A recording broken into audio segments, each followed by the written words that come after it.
Orientation in benzene ring का मतलब, benzene ring में 3 ओरिएंटेशन होता है बेटा। ए ओम प्रकाश बोलना, ओम प्रकाश है ना, ये भूल जाता है बेटा, अपना नाम ही भूल जाता है। देख यहां देखो, बेंजीन रिंग में जहां फंक्शनल ग्रुप बैठा होगा उसका नेक्स्ट पोजीशन का नाम, उसका नेक्स्ट पोजीशन का नाम, समझा रहे ओम प्रकाश? जब क्लास में कुछ बोलते उसके पीछे कुछ ना एक मीनिंग रहता है बेटा, ऐसे नहीं बोलते हैं। ऑर्थो मेटा प्यारा, तो फंक्शन ग्रुप के बाद वाला पोजीशन को क्या कहते हैं? ऑर्थो। उसके बाद वाला मेटा, उसके बाद वाला। आइए अब यहां से देखते हैं कैसे डायपोल मोमेंट क्या कर सकता है। यहां देख, है यहां पर ऑर्थो मेटा पैरा। अब कंपेयर कर, तो इसका डायपोल मोमेंट का डायरेक्शन किधर होगा? इधर। और इधर क्या होगा? इधर एंगल बोल 60। एक इधर काम कर रहा है बेटा, एक इधर काम कर रहा है, एंगल बोल 120। एक इधर काम कर रहा है, एक इधर काम कर रहा है। क्लियर?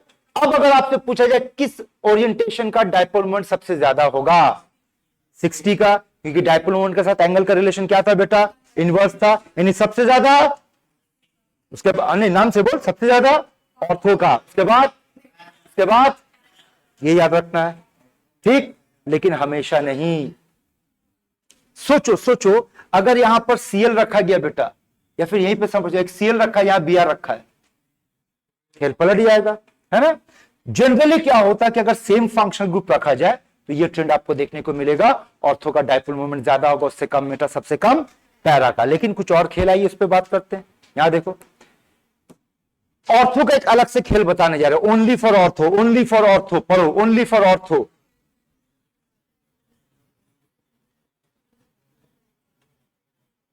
अरे आइए इसका मतलब समझाते हैं। देखा गया बेटा, ऑर्थो में जो हम लोग ऑब्जर्व करेंगे, मतलब एक्सपेरिमेंट से निकालेंगे, और जो कैलकुलेट करेंगे, दोनों का वैल्यू अलग है। मतलब एक्सपेरिमेंटल वैल्यू और थ्योरेटिकल वैल्यू अलग है। कैसे? चलो यहां समझते हैं। यहां देखो, ये एक मॉलिक्यूल ले लो, ठीक है? अब अगर दूसरा, तीसरा, 4 मॉलिक्यूल को करें, सबका सब ऑर्थो वाला खेल है बेटा, ठीक है? अब ये बताओ इसका थीटा कितना होना चाहिए? इसका थीटा, इसका थीटा, इसका थीटा, यानी थ्योरेटिकली सबका थीटा कितना होना चाहिए? इसका थीटा भी 60 कैलकुलेटेड है, मतलब थ्योरेटिकल वैल्यू। इसका भी 60 होगा, इसका भी 60 होगा, इसका भी 60 होगा। क्लियर? लेकिन जब एक्सपेरिमेंट किया गया तो इसका थीटा देख कितना पाया गया, और जब एक्सपेरिमेंट किया गया तो इसका थीटा देख कितना पाया गया। अब क्यों पाया गया वो समझ। याद है, लोन पेयर है, लोन पेयर है, बोलो इन दोनों के बीच में क्या शुरू हो जाएगा? तो नतीजा बॉन्ड एंगल 60 होगा कि बड़ा होगा? बड़ा हो जाएगा। क्लियर? यहां पर क्या होगा बोल? और जब हाइड्रोजन बॉन्ड होगा तो दोनों मॉलिक्यूल नजदीक आएगा, तो नजदीक आएगा तो थीटा क्या होगा? घट गया यहां पर। अब यहां, अच्छा यहां पर तो ऐसा कुछ नहीं था, ना लोन पेयर था ना हाइड्रोजन बॉन्ड था। वहां देख, अब ये मॉलिक्यूल का साइज बड़ा हो गया बेटा, पार्टिकल का साइज बड़ा हो गया, स्टेरिक हिंड्रेंस काम करेगा, नतीजा रिपल्शन होगा। ठीक? तो अब ये बताओ, थ्योरेटिकल और एक्सपेरिमेंटल म्यू का रिलेशन तो दोनों इक्वल होगा कि नहीं? दोनों का वैल्यू इक्वल है। लेकिन यहां एक्सपेरिमेंटल थीटा बढ़ गया, मतलब एक्सपेरिमेंटल म्यू कम हो जाएगा। तो एक्सपेरिमेंटल म्यू कम होगा और कैलकुलेटेड ज्यादा होगा। यहां समझ, एक्सपेरिमेंटल थीटा बड़ा हो गया, मतलब यहां पर experimental mu, sorry experimental mu घट गया, ये यहां पर बढ़ जाएगा ये यहां पर। क्लियर है? और इसका वजह क्या हुआ? यहां पर कोई रिपल्शन काम नहीं कर रहा, कोई इंटरेक्शन काम नहीं कर रहा। यहां पर क्या काम कर रहा है? यहां पर क्या काम कर रहा है? यहां पर क्या काम कर रहा है? आया बात समझ में? तो याद रखना बेटा, ऑर्थो के मामले में अक्सर ऐसा होता है कि थ्योरेटिकल वैल्यू और एक्सपेरिमेंटल वैल्यू दोनों अलग। उसका रीजन का बात समझ में, रीजन किस तरीके से काम कर रहा है। ठीक है, आइए कुछ और बात करते हैं। यहां देख, तो क्या लगता है इसका डायपोल मोमेंट कितना होना चाहिए? 0। इसका कितना होना चाहिए? 0। पर यहां पर होगा। लेकिन अगर पूछें क्या ये 0 हो सकता है? क्या ये 0 हो सकता है? यानी कि अगर अनलाइक एटम हुआ तो कहां कहां पे? पैरा पोजीशन पे। याद रखना, पैरा पोजीशन पर लाइक एटम होगा तो 0 होगा, अनलाइक होगा तो 0 नहीं होगा। ठीक है? अच्छा ये लाइक है, ये लाइक है, तो लाइक एटम क्या होना चाहिए? पढ़ वहां,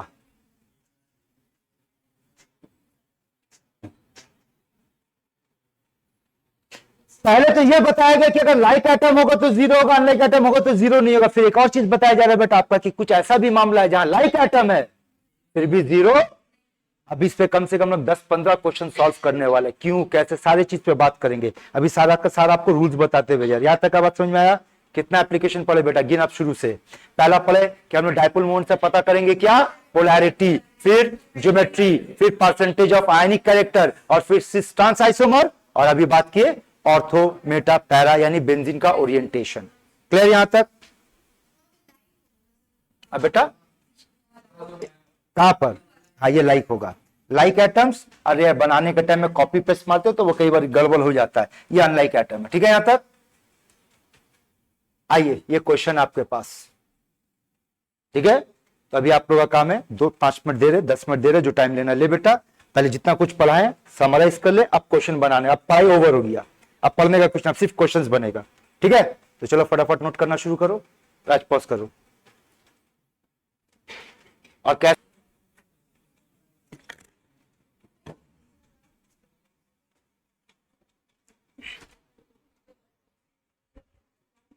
गधे लोग और गधी लोग सुनो, नोट्स हो गया आपका? डाइपोल मोमेंट का जो प्रॉब्लम बनाने का सारा रूल्स रेगुलेशंस हो गया। अब क्वेश्चन पे उतर रहे, साथ में रहेगा, बात करते रहेगा बेटा, फ्लो में रहना दम, ठीक है, फ्लो खराब मत करना, और जहां गड़बड़ वहीं स्पॉट पे पूछेगा। आजा शुरू करते, देख क्या क्वेश्चन दिया है। अभी लाइन से यही क्वेश्चन आने वाला आपके पास, एक के बाद एक आपके पास स्ट्रक्चर आएगा, आपको बताना है किसके पास डाइपोल मोमेंट है या नहीं। यही क्वेश्चन को घुमा करके पूछा जाएगा, पोलर है या नॉन पोलर। अगर जीरो हुआ तो नॉन पोलर, और जीरो से ज्यादा हुआ तो पोलर। ठीक है, आओ ये वाला क्वेश्चन ऑलरेडी बेटा पिछले क्लास में हम लोग कर चुके थे, जब हम लोग हाइब्रिडेशन पढ़ रहे थे। एक बार फिर से प्रैक्टिस के तौर पे कैसा कैसा क्वेश्चन का कैटेगरी है, सब एक एक कैटेगरी हिसाब से देख ले। सिंपल आपको मॉलिक्यूल देगा और आपसे बताएगा पोलर है या नॉन पोलर बताओ। ठीक है, यानी कि डाइपोल मोमेंट है या नहीं बताओ। और इसको बनाने का आपको तरीका क्या सिखाए थे, इलेक्ट्रॉन पेयर पता करेंगे, लोन पेयर पता करेंगे, सराउंडिंग एटम चेक करेंगे। अगर लोन पेयर जीरो हुआ और सराउंडिंग एटम सेम हुआ तो बोल बेटा आंसर क्या होना चाहिए, तब डाइपोल मोमेंट जीरो होगा। और अगर लोन पेयर जीरो नहीं हुआ और ये भी सेम है तो नॉट जीरो। अगर ये जीरो हुआ और अगर ये डिफरेंट है नॉट इक्वल्स टू जीरो। यही नियम था हमारा। तो नियम क्या है कि इस तरह सिंपल मॉलिक्यूल्स में जब आपसे पूछेगा तो आपको ये देखना है कि इसमें लोन पेयर है या नहीं, और सराउंडिंग एटम क्या है। और लोन पेयर जानने के लिए अपने को क्या जानना जरूरी हो जाता है बेटा, चलो शुरू करते, बोलो। कार्बन डाइऑक्साइड इलेक्ट्रॉन पेयर कितना, इलेक्ट्रॉन पेयर 2, इलेक्ट्रॉन पेयर 2, याद है ना। Lone pair 0, surrounding atom same, मतलब डाइपोल मोमेंट नॉन पोलर कहलाएगा। ठीक है, SO2 याद है, कौन बताएगा, बोल। SO2 में कितना इलेक्ट्रॉन पेयर निकाले थे हम लोग, 3। ठीक है, और एक लोन पेयर होता है इसके अंदर में, सराउंडिंग एटम आपका सेम है, तो आंसर बोल क्या होना चाहिए, नॉट इक्वल्स टू 0 होगा, यानी ये पोलर होगा। BCl3 3, lone pair 0, surrounding atom same, मतलब इक्वल्स टू 0। अगला आ जा PCl3, लोन पेयर 4 है ना, और sorry electron pair 4, lone pair 1, surrounding atom same, मतलब नॉट 0। एक आ गया ना, not 0। CCl4, loan electron pair 4, lone pair नहीं होगा, सराउंडिंग एटम सेम है, मतलब ये 0 होगा। क्लोरोफॉर्म CHCl3, इसका भी इलेक्ट्रॉन पेयर 4 है, लोन पेयर 0 है, लेकिन सराउंडिंग एटम डिफरेंट हो गया, मतलब ये भी क्या होगा, नॉट इक्वल्स टू 0 होगा। SF4 में आ जा बेटा, बोल। Electron pair 5, lone pair 1, surrounding atom same, मतलब नॉट 0। HCF4 आ जा, बोल। Electron pair, lone pair, surrounding atom, मतलब ये खेल में गड़बड़ आ गया। याद आया, बात किए थे, इस पर हम लोग बात कर चुके हैं ना। कहने का मतलब ये बेटा, कुछ ऐसा स्ट्रक्चर, कुछ ऐसा क्वेश्चन आएगा जिसको आपको स्ट्रक्चर से ही सॉल्व करना है। वो 2-4 को छोड़ करके बाकी सब आप इसी नियम से सॉल्व करोगे। 2-4 के लिए ध्यान में रखना है कि इस क्वेश्चन को स्ट्रक्चर से बनाना है, अदरवाइज बाकी आपको इसी तरीके से। अभी हम लोग स्ट्रक्चर पे आएंगे। वंस अगेन आ जा बेटा, HCF6, इलेक्ट्रॉन पेयर 7, एक लोन पेयर मिलेगा, सराउंडिंग एटम सेम है, इसका मतलब नॉट इक्वल्स टू 0 होगा। आ जा बेटा SF6, 6, 0 सेम, माने 0 होगा। क्लियर है ये। इसको नोट करने की जरूरत नहीं, इस तरह का क्वेश्चन ऑलरेडी पहले आपको करवा चुके, ये जस्ट एक रिवीजन था, प्रैक्टिस था। ठीक, अब आज स्ट्रक्चर पे बात करते हैं। क्वेश्चन वही आपका बताना मॉलिक्यूल का डायपोल मोमेंट क्या होगा, जीरो की नहीं। ठीक है, ये देखो I3 माइनस। अब I3 माइनस याद है हम लोग पढ़ चुके हैं। बोल I3 माइनस ऐसा था, क्या बात करेंगे, बोल एक बोलो, इस लोन पेयर का डायपोल मोमेंट इधर काम करेगा, इसका डायपोल मोमेंट इधर काम करेगा बेटा, ये इधर। बोल इन तीनों का रिजल्टेंट जीरो, ये भी जीरो, ये भी जीरो, मतलब नेट जीरो आएगा। अब आज ये एग्जांपल अभी बात की थी, CF4 कैसा होता है बेटा, स्क्वायर प्लेनर। बोल ये इसको कैंसिल करेगा, ये इसको कैंसिल करेगा, ये इसको कैंसिल करेगा, मतलब ये भी आपका जीरो हुआ। अगला देख XCF2 एकदम सेम है बेटा, मिलाओ, सेम है, तीन इधर काम कर रहा है, तो बोलो ये और ये और ये तीनों मिलकर के क्या होगा, कैंसिल हो जाएगा बेटा, जीरो होगा। ये इसको कैंसिल करेगा, इसका भी वैल्यू जीरो होगा। तो कुछ मॉलिक्यूल्स है जिसको हम लोग स्ट्रक्चर से ही सॉल्व करेंगे, उनमें से ये कुछ था। ठीक, कुछ और है, देख लो बेटा, यहां पर खेल शुरू होता है। बोल इसका आंसर, कोई डाउट, आंसर जीरो। अगला ट्राई कर, कोई डाउट, वेरी गुड, जीरो। अगला ट्राई कर, लेकिन सवाल है क्यों, है ना। अब उस पर एंट्री समझ में आया, कहां एंट्री ले रहे बेटा। और सुन लो, अभी ऐसे 8-10 प्रॉब्लम बताने के बाद अगेन लास्ट में आपको एक पकड़ाएंगे, खींचोगे सब चलाएगा, लेकिन पहले इसको समझ लो। सबसे पहला सवाल, बोलो यहां पर जो ऑक्सीजन अटैच है बेंजीन रिंग के साथ, उसका हाइब्रिडेशन क्या है। मारे ना कान का नीचे, तुम लोग का सब पढ़ा क्या, अब इस हालत पे आके तुम लोग आंसर, sp2 है। क्यों sp2 है बोल, एक तो यहां पे इन्वॉल्व है, मतलब एक लोन पेयर आपका डीलोकलाइज कर गया, तो एक ही पकड़ेंगे ना। आंसर बोल क्या है, हाइब्रिडेशन। और अगर sp2 होगा तो उसका ज्योमेट्री बता। देखते हो ट्राइगोनल प्लेनर ज्योमेट्री बना, क्लियर, बात कर, होगा ना। नीचे आ जा बेटा, बोल नीचे फिर से बात कर, बोल क्या होगा, ओ होगा इस तरीके से और ऐसे होगा, क्लियर है। अगला बात समझना, बोल यहां पे सिंगल बॉन्ड या डबल बॉन्ड, सिंगल बॉन्ड के पास फ्री रोटेशन का प्रॉपर्टी होता है, वो फ्री रोटेट कर सकता है, मतलब this structure can also be written in this वे।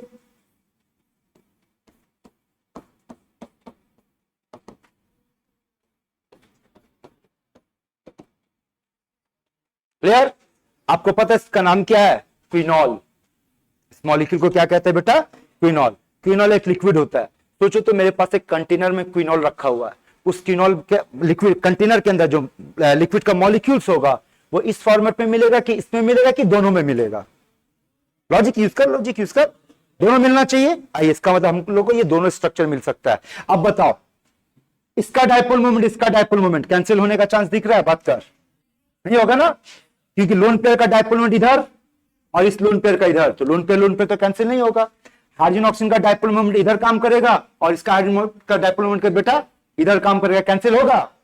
इधर पे बात कर, बोल ये लोन पेयर कैंसिल होगा, इधर ऑक्सीजन का और इधर ऑक्सीजन का, तो बोल इसका डायपोल मोमेंट जीरो होगा कि नहीं, इसका नहीं, अब मिलेगा दोनों, तो टोटल बोल not zero and zero will become what, not zero. बात समझ में आया, ठीक है। तो इसके पास यानी फिर से अगर आप देखो कि मॉलिक्यूल में सिमेट्री है बेटा, ट्रांसफॉर्म में ये तो कटेगा ये, लेकिन ये तो सिस फॉर्म में है।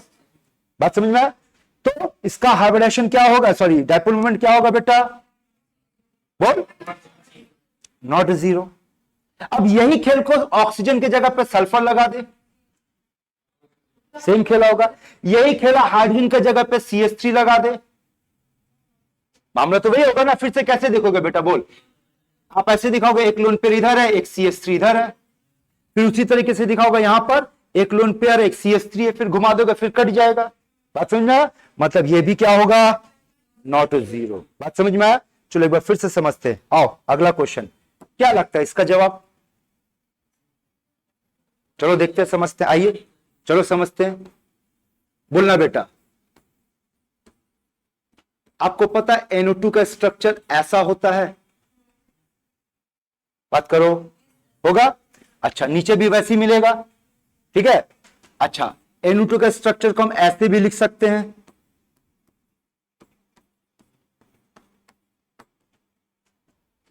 क्लियर है। क्या आप बोल सकते कि सर यहां पर तो रेजोनेंस हो रहा है, बेंजीन रिंग की बात नहीं करे बेटा, फंक्शन ग्रुप खुद रेजोनेंस दिखा रहा है। ये इधर आएगा तो ये इधर जाएगा, मतलब एक्चुअली में ये मॉलिक्यूल अपने को कैसे दिखना चाहिए, देख तो ऐसा दिखना चाहिए कि नहीं, ओ ओ ये इसका हाइब्रिड स्ट्रक्चर, तो वैसे नीचे भी एक हाइब्रिड स्ट्रक्चर आएगा। अब ऊपर नीचे देख करके बोल, डायपोल मोमेंट 0। क्या समझ में आया? ठीक है, चलो फिर से समझते बेटा, इस मॉलिक्यूल को देखते। यहां पर सोचो तो कैसा होना चाहिए, C double bond O OH, ये कार्बन भी sp2 हाइब्रिडाइज्ड है, ये भी आपका क्या दिखाएगा, ट्राइगोनल प्लेनर। नीचे क्या होने का चांसेस है बोल, एक ऐसा मिलेगा तो क्या बनेगा 0, और एक घुमा दे नॉट 0, और 0 नॉट 0 मिलकर के नॉट 0, तो ये जवाब नॉट 0 होगा। ठीक, और फिर से समझते हैं। और ये देखो बड़ा इंटरेस्टिंग क्वेश्चन आने वाला है बेटा, इसी का आयन है, देखो ये। अब बताओ तो ये कैसा होना चाहिए, C double bond O minus, नीचे भी वैसे ही बनाएंगे, या फिर C double bond O minus. आप क्या बोलोगे, सर यहां भी रेजोनेंस हो रहा है, यहां भी रेजोनेंस हो रहा है, मतलब ऊपर में कैसा दिखेगा बेटा, है ना, वो ऊपर कैसा दिखेगा, नीचे भी ऐसे ही आएगा 0। खेल क्या पकड़ में आया कि अगर फंक्शन ग्रुप खुद रेजोनेंस दिखा रहा है और इक्विवेलेंट स्ट्रक्चर बन रहा है तो आंसर 0 होगा। अगला को गेस करना तो बिना खोले दिमाग लगाओ तो 0 होना चाहिए कि नॉट 0 होना चाहिए, गेस करो ना, क्या होगा, क्या होगा बोलो, नॉट 0। चेक करो और सोचो तो इसका आयन क्या, इसके अंदर भी रेजोनेंस बनेगा, इक्विवेलेंट स्ट्रक्चर बनेगा, तो ये भी आपका क्या समझ में आया। तो बोलते हो कहां कहां 0 मिला, जब फंक्शनल ग्रुप खुद रेजोनेंस दिखाना शुरू किया और इक्विवेलेंट स्ट्रक्चर बना रहा है, तब आपका आंसर 0 हो गया। आया बात समझ में? चलिए फिर से कुछ और मॉलिक्यूल्स पे बात करेंगे। यहां देखो क्या लगता है, सोचो, नॉट 0 समझ में आ रहा है, कैसा दिखेगा बोलना, C double bond O OMe, अब कितना भी घुमाओ तो, है ना। अच्छा ये इथाइल, इसको मिथाइल मान लो, मिथाइल मान लो, ये तो भी नॉट 0 होगा। इसका गेस करो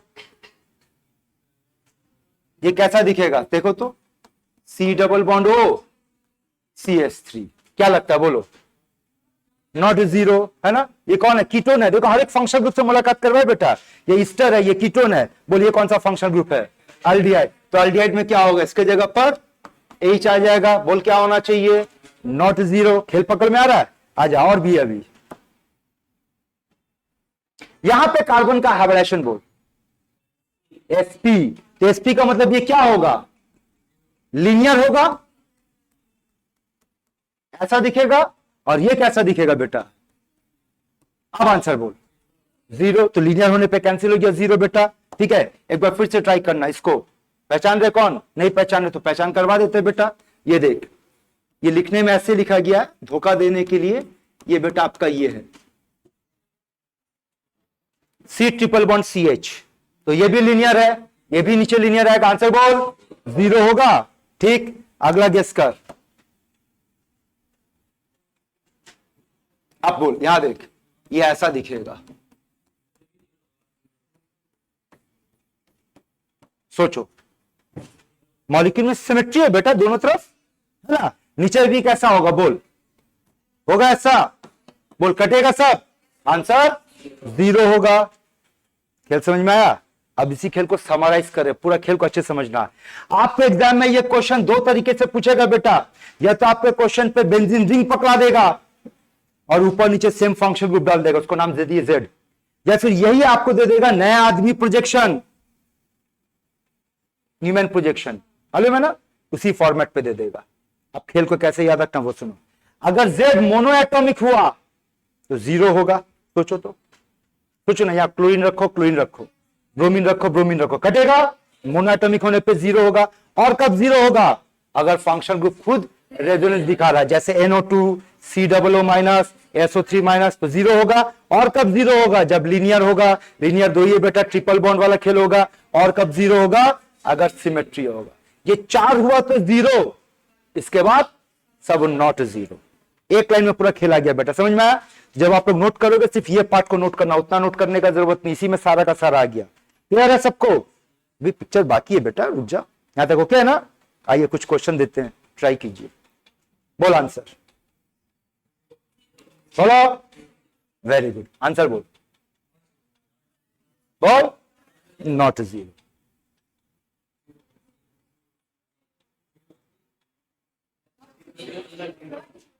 नॉट जीरो क्यों बेटा? नॉट जीरो का वजह बताओ।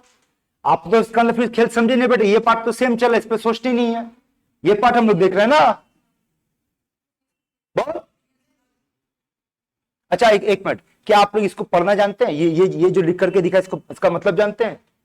बोल, यहां कौन बैठा हुआ है? कार्बन बैठा हुआ। और ये सर्कल कौन है? एक और कार्बन है ना। इसका मतलब आप अगर ये स्ट्रक्चर को देख रहे तो देखो, ये स्ट्रक्चर को आप ऐसे देख रहे, यहां Z है, यहां H है, यहां H है, ये फ्रंट कार्बन। अब पीछे आ जा, बैक कार्बन, तो बैक कार्बन में ऐसा है बेटा, यहां Z है, यहां H है, यहां H है। इसको सॉहर्स प्रोजेक्शन बोलते हैं, याद करो। ये एक ही चीज है, मिलाओ। बात पल्ले पड़ रहा है, इसका बेटी का रंग उड़ गया बेटा, समझ में आ रहा है ना? ठीक, चलो फिर से कोशिश करो, फिर से कोशिश करो, बोलो। तो ये जीरो होगा, ये जीरो होगा, ये नॉट जीरो होगा, ये जीरो होगा। क्लियर है? अब बताओ, ये बताओ, ये बताओ, not equal to zero. Very good, अब करेक्ट आंसर सुनो। This is zero, this is zero, this is also zero. समझाए कैसे? और बताते हैं। बोल बेटा, यहां कौन है? उस कार्बन के साथ कितना हाइड्रोजन? बोला। चलो थोड़ा सा जगह बना लेते हैं यहां पर, चलो इसको लिखते हैं। यही स्ट्रक्चर देख तो, CH3H है ये। अब पीछे की तरफ आ, बोल कौन है? यहां CH3, यहां H मिला, सेम स्ट्रक्चर है। हा? इस मॉलिक्यूल का नाम बताओ तो देखे जरा।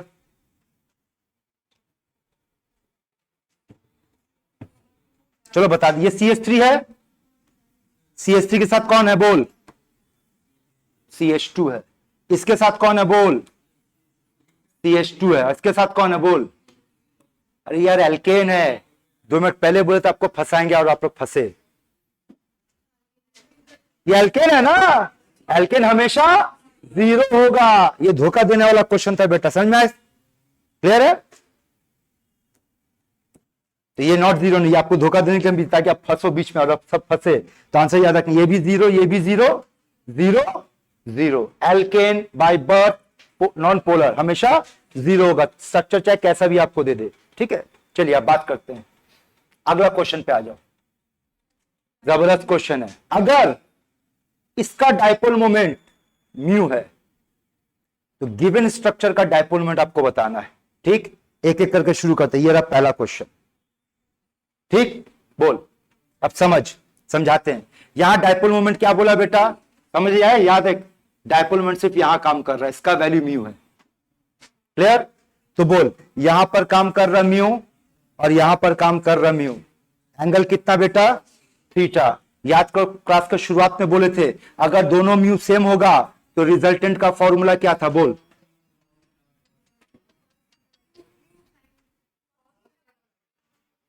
To mu cos theta. कितना बेटा? यहां 60, तो 60 का मतलब 30 का मतलब √3/2 का मतलब 2 और 2 कट गया।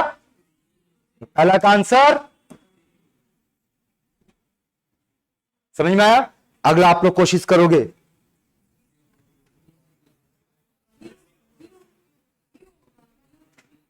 देखते राज कौन है, कॉल बैक कर। बोलो इस बार क्या होगा? म्यू। कैसे? 2 म्यू कॉस। इस बार थीटा कितना बेटा? 120/2 60। 60 का वैल्यू हाफ हाफ कट गया, आंसर म्यू। इसका आंसर म्यू होगा। क्लियर? इसका आंसर तो वैसे ही बोलेंगे बेटा आप लोग, 0 होगा। ठीक है, जनरली यहां एक्स हैलोजन को रिप्रेजेंट कर रहा है बेटा, क्लोरीन है, एक्स यहां पर हैलोजन को लेकर के चल रहा है। ठीक है, ये समझ में आया आप लोग को? अगर ये 3 समझ में आ गया बेटा, तो इसके बाद का बाकी जो है वो बिना सॉल्व किए आप लोग आंख से सॉल्व हो जाएगा, ओरली बनेगा। अगला क्वेश्चन पकड़, अब देख बता रहे, इसको भूल जा, इसको भूल जा, बोल इसका रिजल्टेंट इस तरफ आएगा, रिजल्टेंट म्यू, और एक म्यू पहले से यहां बैठा हुआ उसी डायरेक्शन पे, आंसर बोल 2 म्यू, तो इसका आंसर 2 म्यू। क्लियर है? चल अगला ट्राई करना। 0, 3 म्यू कहां काम किया बेटा? 120 पे, 120 का रिजल्टेंट हमेशा 0। क्लियर? अगला फिर से गेस करना, म्यू कैसे? ये और ये कट गया, अकेला बच गया, अकेले का वैल्यू म्यू। ठीक है, नेक्स्ट फिर से 0, ये कट गया, ये और ये कट गया, आंसर 0। अगला फिर से √3 म्यू, ये और ये कट गया, तो बचा कितना? 60 बचा। 60 का कैलकुलेशन आप पहले से करके बैठे हुए, √3 म्यू। नेक्स्ट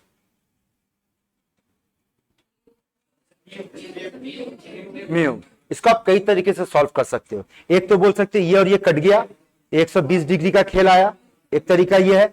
दूसरा आप बोल सकते हो कि अगर इन तीनों को लेंगे तो 0 हो जाएगा, अकेला जो बचा वो म्यू, तो इसका आंसर बेटा म्यू। आया समझ में? क्लियर है यहां तक? हाँ, ये म्यू होगा, ये ओनली म्यू होगा। ठीक है, एक और है, बताओ, ये तो और बच्चा वाला कोई, ये कट गया, ये कट गया, एक बच गया। आया समझ में? ऑलरेडी इस तरह का क्वेश्चन देखना बेटा, जेई में पूछा गया हुआ क्वेश्चन है, वेस्ट बंगाल जॉइंट में भी पूछा था। इतना सारा नहीं था, 4 ऑप्शन था। तरीका समझ में आ गया आप लोग को? आइए अगला टॉपिक पे बात करते हैं फिर से।